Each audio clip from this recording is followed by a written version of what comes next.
O direito de crer.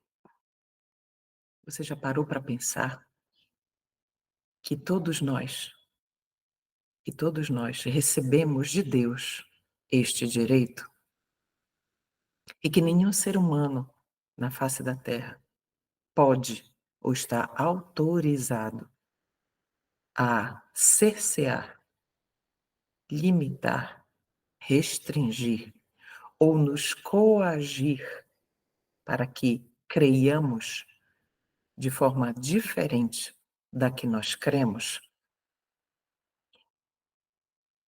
Esta série que está se iniciando hoje, O Direito de Crer, Liberdade de Consciência na Religião,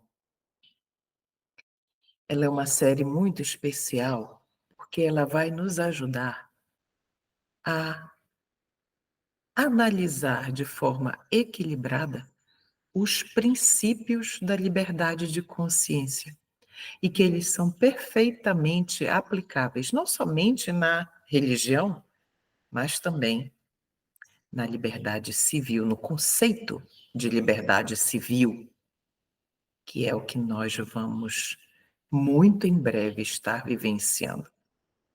Então, eu creio que esse estudo será extremamente esclarecedor.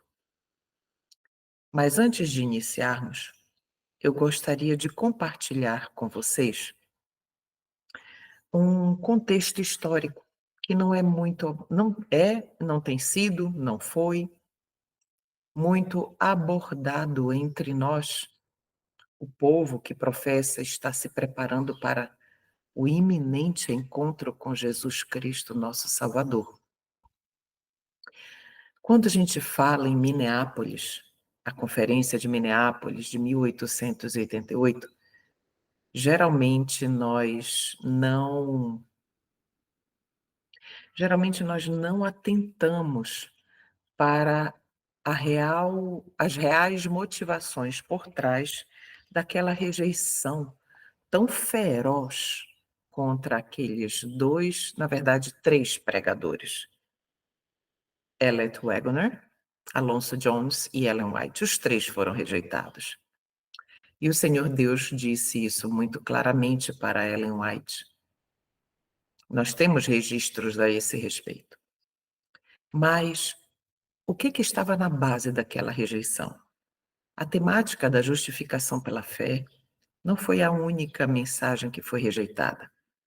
O que estava também na base ali daquela rejeição e da controvérsia que se estabeleceu ali era também o estudo, a temática apresentada principalmente por Alonso Jones com relação à liberdade de consciência na religião. Muitas pessoas, a conferência durou vários dias, começou em outubro, não me recordo a data, mas terminou num domingo, 4 de novembro. Mas antes do término da conferência, no dia 4 de novembro, muitas pessoas foram embora, deixaram a conferência de Minneapolis e retornaram a Battle Creek, que era o centro adventista da época, né? A cidade em que estava concentrado a maior quantidade de adventistas ali, e estava ali também o centro administrativo da igreja. Essas pessoas, quando retornaram, elas retornaram com um relatório extremamente negativo, não somente com relação às mensagens, mas com relação aos mensageiros. Qual é o resultado disso? Quando a difamação ela acontece, os corações das pessoas que ouvem a difamação, eles já se fecham, já ficam armados contra tanto a pessoa quanto o que quer que ela fale, ou que ela tenha a apresentar. Ellen White falou repetidas vezes, que a mensagem que aqueles dois homens tinham para apresentar havia sido enviada por Deus, e que era a mensagem que ela vinha pregando há mais de 45 anos. Então, quando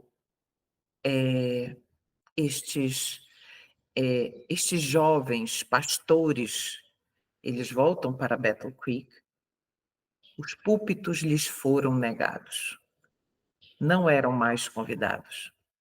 Ellen White insistiu para que eles fossem convidados novamente para pregar, porque as verdades que principalmente Jones, naquele momento, tinha para apresentar, era importantíssima para o povo de Deus, era esclarecedora, e o povo precisava ouvir.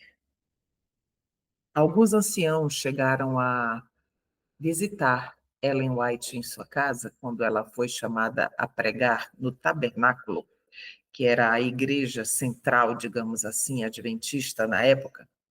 E quando eles chegaram na casa dela, eles perguntaram a ela, já movidos por aquele sentimento que se gera quando alguém fala mal de alguém. Ellen White mudou, ela mudou agora, ela está andando na linha de Jones e Waggoner. Ela não segue mais a linha do Senhor. Eles chegaram com ela e perguntaram, o que a irmã White vai pregar no sábado pela manhã? E ela, aquela senhorinha, chegou com eles e disse assim, irmãos, deixem isso entre a irmã White e Deus. Pronto. Contudo, Ellen White era profeta. Não acontecia a mesma coisa com Jones. E ela insistiu para que eles permitissem, chamassem, e eles chamassem Jones para pregar, porque a mensagem que ele tinha, e que era a mensagem da liberdade de consciência, o povo precisava ouvir.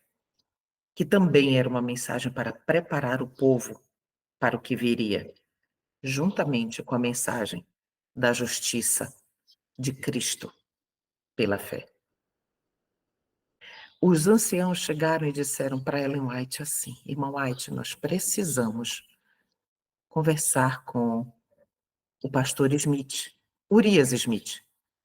Precisamos conversar com ele, porque ele precisa autorizar. E Ellen White, em uma outra citação, ela disse que se Urias Smith começasse a ser um empecilho para que a mensagem de Deus chegasse às pessoas, Deus o tiraria do caminho, de alguma forma. Então, por que que a mensagem da liberdade de consciência na religião era tão importante, segundo Ellen White, para que o povo ouvisse de Jones? No ano de 1863, uma associação foi criada, a NRA, que é traduzida para o português, é a Associação Nacional de Reforma, a National Reform Association. E essa associação, eu vou ler aqui, ela tinha o propósito de fazer com que o governo federal impusesse, atenção para essa palavra, o governo federal impusesse moralidade no país. E esse foi um dos temas que foram pregados, foram discutidos e apresentados na Conferência de Minneapolis de 1888. Jones explicou com propriedade, com inspiração, por que a NRA não poderia impor moralidade religiosa, digamos assim, no país. E a NRA passou a fazer uma série de palestras, promover, enfim, um movimento em que o Estado e a religião, elas se uniriam. Finalmente, o pastor Jones foi chamado para pregar no tabernáculo, que comportava mais de 3.300 pessoas sentadas. E também pessoas dos jornais locais foram convidados para assistir à temática. Essa temática, na época, ela foi muito divulgada nos jornais, mas não na nossa igreja. A Review and Herald, que era a nossa revista adventista da época, a Review and Herald não publicou absolutamente nada a respeito da mensagem que Jones havia levado ao povo. Contudo, os jornais locais todos divulgaram com riqueza de detalhes. Muito bem. Passado alguns dias dessa mensagem, dessa pregação de Jones, ele viajou para Nova York. Para quê? Porque Jones foi ao Senado norte-americano, porque iria tramitar um projeto de lei do senador Blair, em que, se este projeto de lei fosse aprovado, o domingo seria decretado como um dia de guarda oficial por lei em todos os Estados Unidos. E Jones foi lá, defendeu a liberdade de consciência na religião, a liberdade religiosa, e por mais de 4 horas ele defendeu, ele foi combatido ferozmente, mas ele se firmou no seu posto do dever. E Jones, devido a essa defesa de Jones, o domingo não foi decretado, não tivemos o decreto dominical, porque o povo não estava preparado. Eu precisava dar este preâmbulo, este contexto, né, para que os irmãos entendessem que as 2 mensagens que foram rejeitadas em Minneapolis não foi apenas a mensagem da justiça de Cristo pela fé, mas também a mensagem da liberdade de consciência na religião. E, meus irmãos, a liberdade de consciência na religião, ela é a mensagem para este tempo.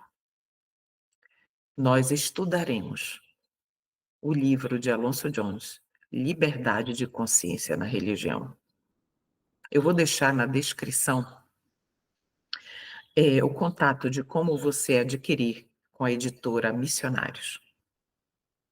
E nós vamos estudar este livro, os principais pontos dele. E neste livro, e ao estudarmos este livro, isso ficará para você muito claro. A relevância deste tema e do porquê dele ter sido tão combatido pela nossa própria liderança na época, para que o povo não tivesse contato com ela. Então, eu gostaria de convidá-los nesse momento a nós fazermos uma oração. Vamos orar? Pedir a bênção do Senhor para o que vamos ler juntos e estudar. Queridos, eu não prego, eu sempre falo isso onde quer que eu vá. Eu estudo com os meus irmãos. Então, nós precisamos de muito mais de estudos, como diz a serva do Senhor, estudo da palavra. E esse estudo será fundamentado na palavra. Precisamos muito mais de estudos fundamentados na palavra do que pregações. Então, precisamos da iluminação do Espírito Santo nos conduzindo nesse momento. Vamos orar? Pai Santo, bondoso Deus Criador, nosso amigo, nosso Redentor. Precisamos do Senhor, Pai, mais uma vez, como temos precisado desde que fomos gerados, porque sem o Senhor nós não podemos fazer absolutamente nada. Ilumina-nos, Pai, ilumina-nos e nos dê o discernimento para realmente compreender as verdades que o Senhor nos deixou reveladas para este tempo. Que o Senhor usou e tem usado os teus servos para isso. Abençoa-nos, por favor, Senhor, com a unção do Espírito Santo, Em nome de Jesus. Amém. Eu vou compartilhar aqui a tela com os meus irmãos para nós iniciarmos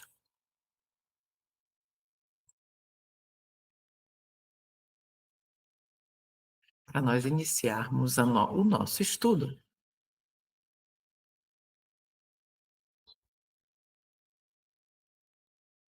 Pronto.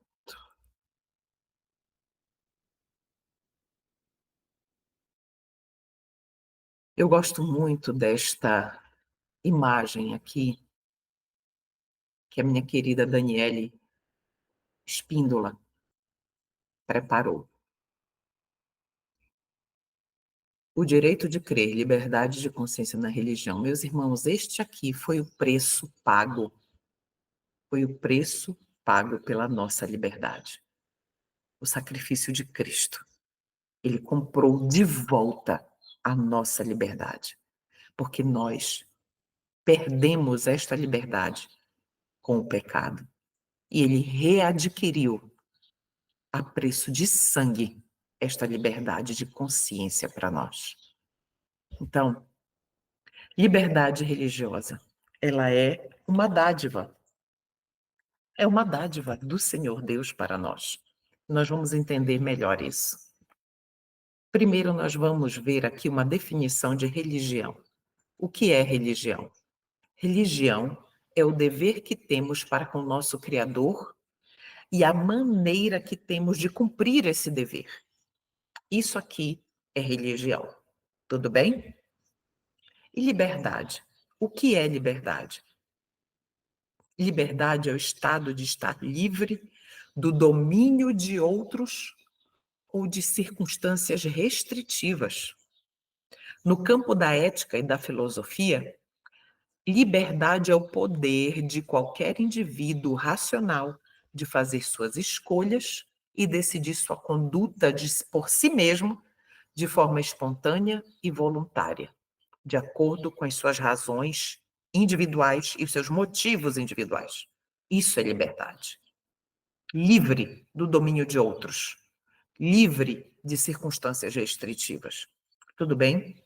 Então, tendo agora bem esclarecido o conceito do que é religião e do que é liberdade, nós vamos passar aqui para analisar os fundamentos. Vamos agora analisar o primeiro mandamento do Decálogo. Como Deus criou o homem naturalmente, o primeiro de todos os relacionamentos é com Deus, correto? Então, ele nos criou. Então, de todos os relacionamentos, o primeiro que nós temos é com o Senhor Deus. E o primeiro de todos os deveres não poderia ser outro, senão o dever para com Deus. Tudo bem? Então, o primeiro de todos os mandamentos é: ouve, ó Israel, o Senhor nosso Deus é o único Deus. Onde está isso? Em Deuteronômio 6, de 4 a 9. Ali nós temos registrado o Shema. O Shema é a profissão de fé do judaísmo. Todos sabem de cor, todos os judeus sabem de cor. Então começa assim: ouve, ó Israel, o Senhor nosso Deus é o único Senhor. Amará, pois, o Senhor teu Deus de todo o teu coração, e de toda a tua alma, e de todo o teu entendimento, e de todas as tuas forças. E se você tiver a oportunidade, leia Marcos 12, 29 e 30. O conceito está lá também, apresentado para nós no Evangelho de Marcos. Então, não podemos perder isso de vista. Tudo o que existe em qualquer pessoa é primariamente graças a Deus. Porque tudo vem do Senhor Deus. Esse, consequentemente, é o primeiro de todos os mandamentos, não porque seja o primeiro que já foi ali registrado, por palavra falada, que já foi escrito, mas porque é o primeiro que poderia existir. É o nosso relacionamento para com Deus. E isso é porque ele é a expressão do primeiro princípio da existência de qualquer criatura inteligente. Por quê? Deus nos criou. O princípio é criador, criatura se relacionam. Esse é o primeiro princípio, é o primeiro mandamento. O princípio, eu deixei até marcadinho de cor aí, o princípio estava lá, inseparável à existência da primeira criatura inteligente, no primeiro momento da sua existência. Isso aqui está no livro Liberdade de Consciência na Religião, e nós estamos seguindo a sequência do livro. Então, o Senhor, ao nos criar, Ele também nos criou livres para escolher. Ele nos deu liberdade de escolha, inclusive de rejeitá-lo. Vamos entender melhor. Agora, primeiro ponto, embora esse seja o primeiro de todos os relacionamentos possíveis e o primeiro de todos os deveres, que é para com Deus, segundo ponto, embora esse relacionamento e esse dever sejam inseparáveis à própria existência de todas as criaturas inteligentes, ainda assim, mesmo nessa obrigação, Deus criou cada criatura inteligente livre. Livre para reconhecer essa obrigação ou não. Livre para cumprir esse dever ou não, conforme a sua escolha. Quem fez isso? Deus fez isso. Ele não nos criou para sermos escravos, nem mesmo escravos dele. O que o Senhor pede de nós é a escravidão mais linda e mais maravilhosa e mais perfeita que existe. É a escravidão do amor. A escravidão do amor, queridos, ela é voluntária. Ela é voluntária. Nós decidimos se seremos escravos de Cristo por amor ou não. Paulo disse que ele era escravo do Senhor. Eu desejo ser todos os dias escrava do Senhor, e você? Por isso está escrito: escolhei hoje a quem sirvais. Josué 24:15. Consegue entender melhor o princípio da liberdade agora, no Antigo Testamento, quando o Senhor diz assim: escolhei hoje a quem sirvais? No Antigo Testamento e no Novo Testamento. Tem esse princípio também, claro. Vamos agora para o último livro da Bíblia, Apocalipse 22:17, diz assim para nós: quem quiser, tome de graça a água da vida. Quem quiser, quem desejar, você é livre para decidir, é o que Deus está dizendo. Beba de graça a água da salvação, que é Cristo Jesus. Entende? Somos livres. O princípio da liberdade de consciência está tanto no Antigo quanto no Novo Testamento. Portanto, é absolutamente verdadeiro que na religião, o dever que temos para com o nosso Criador e na maneira de cumprir esse dever, ou seja, Deus criou o homem inteiramente livre do domínio de outros homens e também inteiramente livre de circunstâncias restritivas. O Senhor Deus tornou o homem livre, absolutamente livre. Para quê?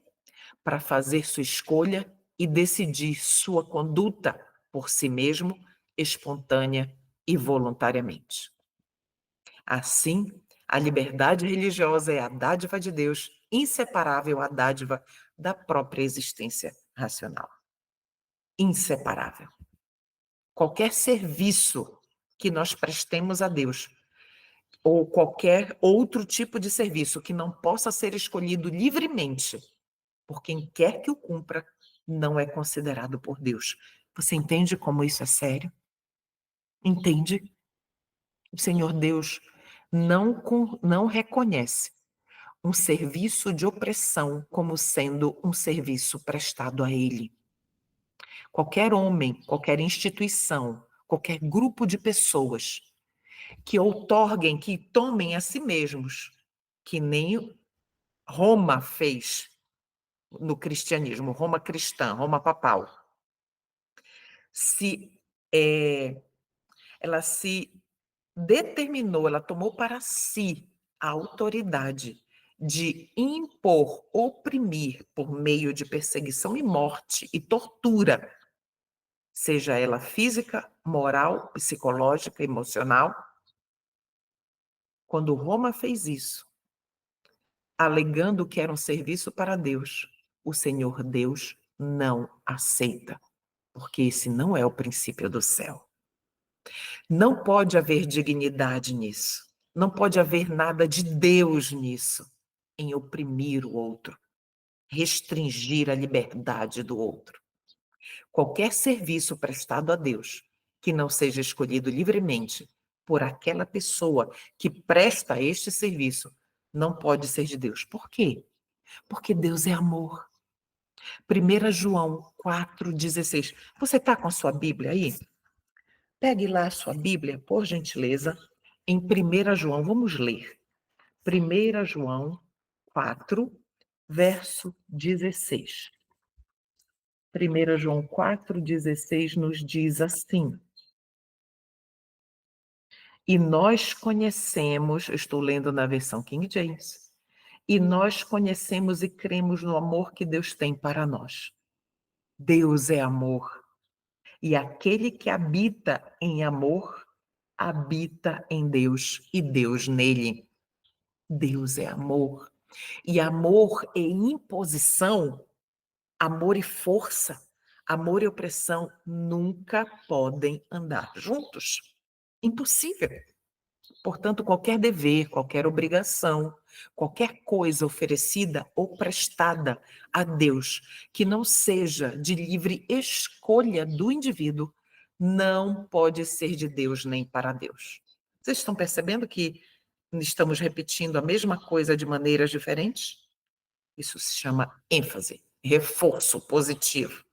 Assim, quando o Senhor Deus, ele criou todas as criaturas, sejam elas homens ou anjos, lembrem, anjos foram criados livres.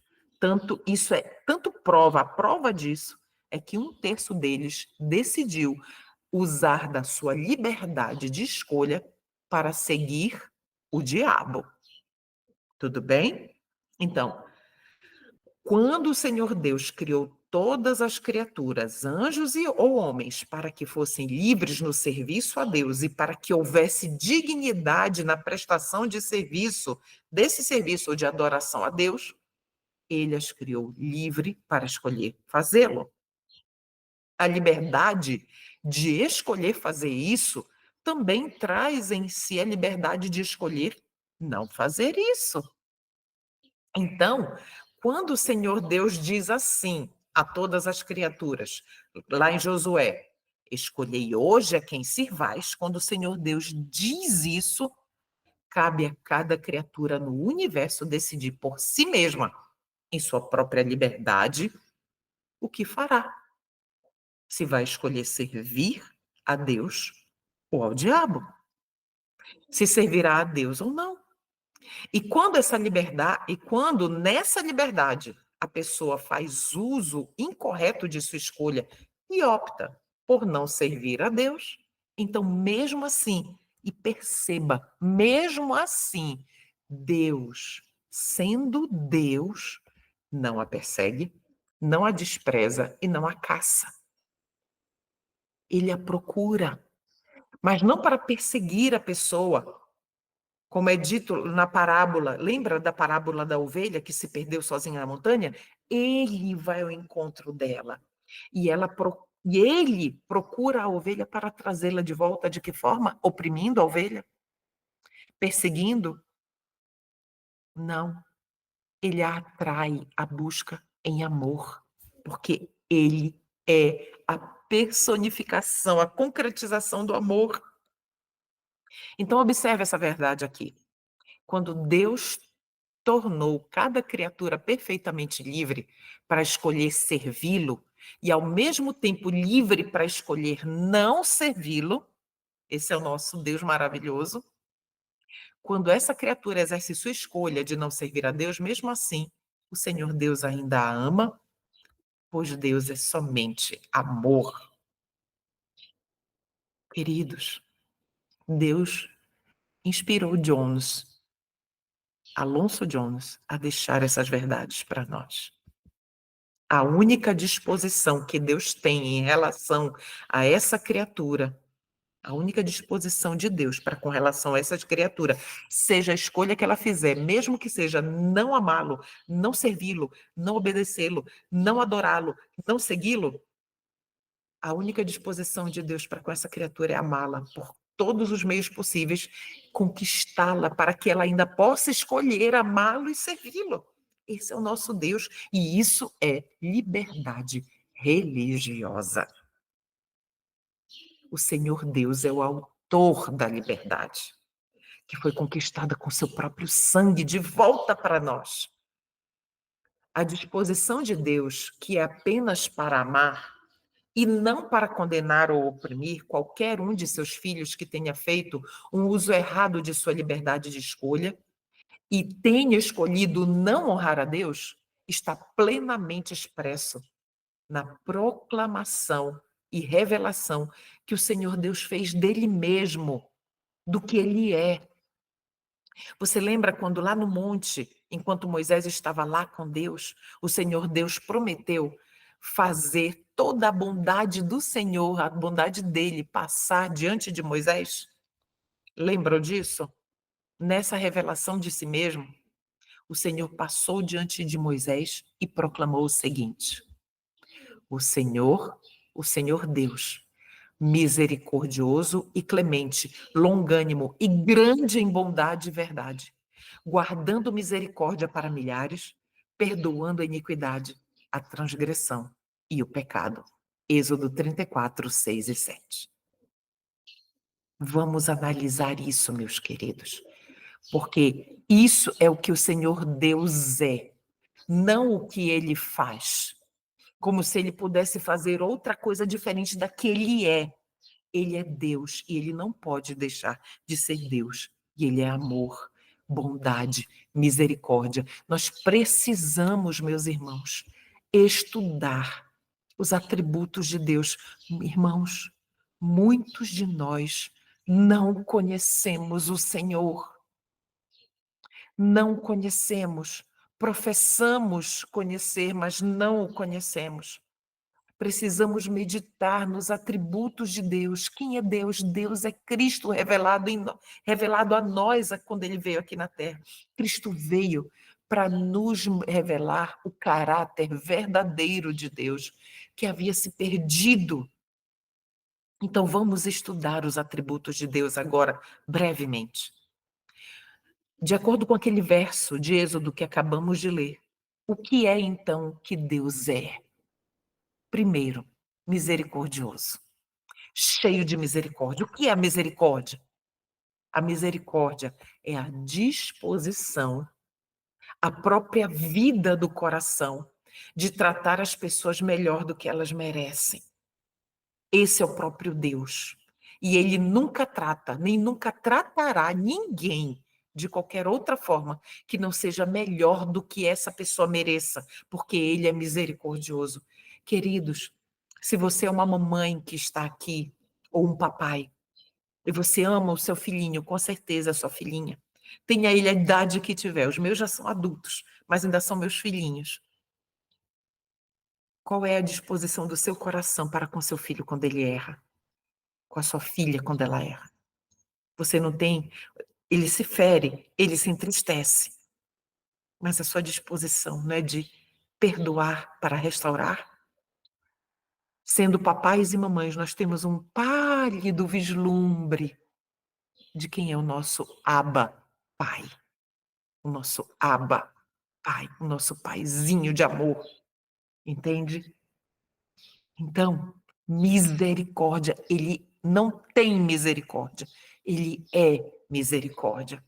Quando alguém, em sua liberdade de escolha, que é essencial para a virtude, para a moral, que é essencial para a felicidade e para a verdadeira adoração a Deus, quando no exercício dessa liberdade, qualquer pessoa a exerce de maneira errada e faz a escolha errada, Deus é sempre o quê? Misericordioso com ela, tratando-a melhor do que ela merece. Com que propósito? Para que ela possa ser levada a reverter sua escolha e colocá-la no lado certo. Entende? Além disso, uma outra característica do Senhor Deus. Além disso, ele é gracioso. Gracioso vem da palavra graça. Gracioso é favorável, que se aproxima, que oferece favor. E isso Deus faz com todas as suas criaturas, qualquer que seja a sua condição ou posição. Do mais humilde, miserável, ao mais rico e mais poderoso. Igual, totalmente igual. Sendo Deus gracioso, ele o é com toda criatura, qualquer que seja, independente da sua condição. Quando alguém faz uso errado de sua escolha, em vez de Deus abandoná-lo, ameaçá-lo, rejeitá-lo, persegui-lo, apagá-lo da existência, o Senhor Deus é sempre gracioso, concedendo-lhe o quê? Favor. Mas para que isso ocorra, o Senhor Deus não sanciona, ele não aprova o rumo errado. Por quê? Para que, se houver alguma possibilidade, ele possa reverter sua escolha e usá-la para o lado certo. O Senhor Deus não desiste de nós. Nunca, nunca. O Senhor Deus não é apenas misericordioso e gracioso, mas ele é também longânimo. A definição da longanimidade de Deus é salvação. Sabia disso? Isso é bíblico? Onde é que está isso? Vamos ler? A longanimidade de nosso Senhor é a salvação. 2 Pedro 3,15. Grave isso. A longanimidade de Deus é a nossa própria salvação. Então, quando alguém faz uso errado de sua liberdade, quando alguém direciona a sua escolha para o lado errado e segue o caminho errado, estamos raciocinando. Toda a disposição que Deus tem em relação a essa pessoa, tudo que o Senhor Deus tem para essa pessoa, tudo que ele oferece a ela é o quê? Misericórdia, graça e salvação, buscando salvá-la desse caminho errado, buscando conquistá-la do uso errado de sua escolha, despertá-la para si mesma e para Deus. Para quê? Com que propósito o Senhor Deus luta tanto por nós, nos dando tanto, sem nós merecermos? Para que essa pessoa possa escolher fazer o uso correto da sua liberdade de escolha e escolher reconhecer e servir ao seu Criador.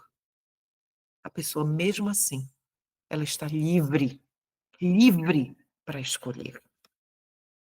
E é impossível falar de liberdade de consciência, de liberdade religiosa, sem nós pensarmos na parábola do filho pródigo. É impossível.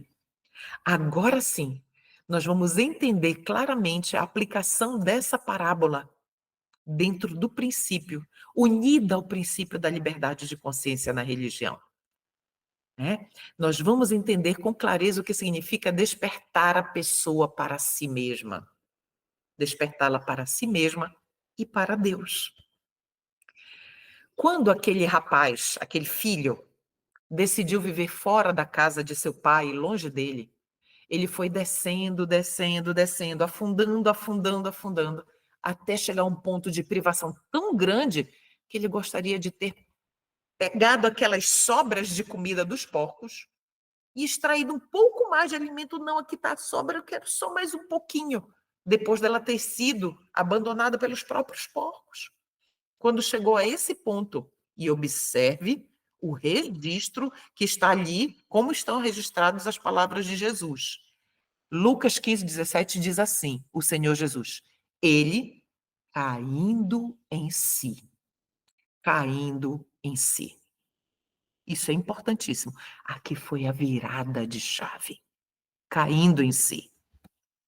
Quando ele voltou a si, pensou em seu pai, e a próxima coisa que ele disse foi, eu me levantarei e irei até meu pai. Verso 18, Lucas 15. Observe que no momento em que ele voltou a si, caiu em si, o primeiro pensamento foi sobre quem? Sobre o seu pai. E qual foi, durante todo esse tempo, a atitude do pai em relação a ele? Enquanto o filho estava fora, desperdiçando os bens do pai, se desregrando em uma vida desregrada, perdendo-se para si mesmo e para o pai, por causa da sua escolha errada. Nós vemos aqui na parábola do filho pródigo claramente as consequências de uma escolha errada, a escolha que nós fazemos, as escolhas que nós fazemos distantes, desvinculadas do Senhor, só nos levam para o fundo do poço. O pai ainda pensava nele e ainda o esperava, ainda ansiava que ele voltasse. Que ele voltasse o quê? Voltasse a si e voltasse para casa. E quando finalmente esse filho voltou a si, pensou na casa do seu pai e ele disse a si mesmo: eu me levantarei e irei até meu pai. Então, meus irmãos, mesmo quando ele ainda estava longe, seu pai o viu. Entende? Misericordioso, gracioso, longânimo. E quando o viu, correu ao seu encontro com alegres boas-vindas, carinhos e beijos. Esse é o nosso Deus. Para que serve essa parábola? O que essa parábola diz? Ela mostra a atitude do Pai Celestial em relação àqueles que fazem mau uso da liberdade que ele concedeu a cada pessoa. Esta parábola conta a história divina da liberdade religiosa. Se Deus tratasse qualquer criatura de outra forma, que não fosse exatamente dessa maneira, a palavra liberdade não expressaria isso. Porque não seria liberdade. Porque, nesse caso, o serviço poderia ser forçado e não voluntário. E, por isso, teria a marca da escravidão e não a fragrância da liberdade. Tenha em mente que a liberdade da qual Deus é o autor e doador é, de fato, liberdade. É absoluta, infinita e eternamente assim. Nunca vai mudar. Então, meus queridos irmãos, este foi o nosso primeiro estudo. E, diante de tudo que nós estamos apresentando neste primeiro dia, estudando juntos aqui no nosso primeiro dia, diante disso, pense bem, nós somos livres. A nossa consciência, ela é livre e ela é inviolável. Ninguém pode nos dominar. Eu queria finalizar. Eu não sei se você tem a Bíblia Legado. Se você tiver, abre em Romanos, por gentileza. É o comentário, nós vamos ler o comentário de Ellen White para Romanos, capítulo 14, versos 5, vamos tocar no verso 5 e no verso 12. Mas é o comentário para Romanos 14, 12. Em questões de consciência, a alma deve ser deixada livre. Ninguém deve controlar o espírito de outro, julgar por outro ou prescrever-lhe o dever. Deus dá a toda alma liberdade de pensar e seguir suas próprias convicções. Cada um de nós dará contas de si mesmo a Deus. Romanos 14, 12. Ninguém tem o direito de imergir sua individualidade na de outro. Em tudo quanto envolve princípios, seja cada homem completamente convicto em sua própria mente. Liberdade de consciência. Isso onde a serva do Senhor escreveu isso? Desejado de todas as nações. Página 550 e 551. Ah, meus irmãos. Se você tiver oportunidade, leia o capítulo 14 do livro de Romanos. O livro de Romanos é o tratado da justiça pela fé. É o tratado. E o capítulo 14 É o Tratado da Liberdade de Consciência, na religião e também civil, porque os princípios são aplicáveis. Entende? Que Deus os abençoe, que Deus nos abençoe e nos ajude em nossa caminhada.